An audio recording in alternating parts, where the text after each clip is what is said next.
Hello, in this lecture we will define finished goods inventory. According to Fundamental Accounting Principles Wild 22nd edition, the definition of finished goods inventory is account that controls the finished goods files which act as a subsidiary ledger of the inventory account in which costs of finished goods that are ready for sale are recorded.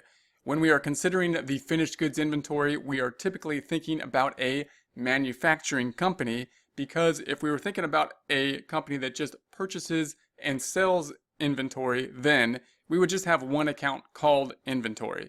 If we manufacture the inventory, then we may still only have one account on the balance sheet called inventory. However, we are probably going to track multiple accounts on the trial balance related to inventory as that inventory moves through the process of the production of that inventory. Meaning, we could have in our trial balance a raw materials inventory, the work in process, the finished goods, the factory overhead.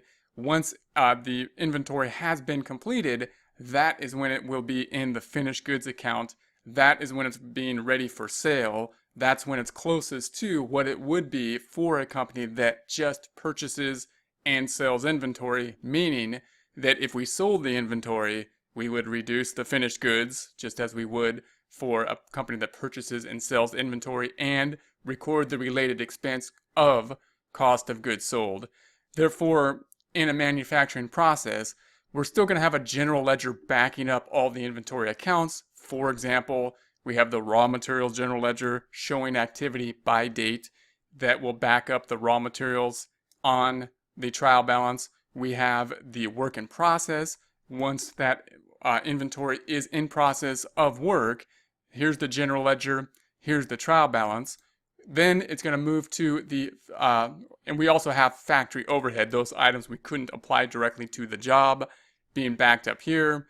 Those accounts will ultimately finish in the finished goods, moving to the finished goods as the items are completed.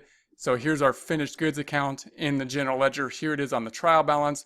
Once these goods are then sold from the finished goods items, they would move from finished goods to the cost of goods sold. And of course, we would record the related sales, the related revenue, and the related cash or accounts receivable at the time of sale.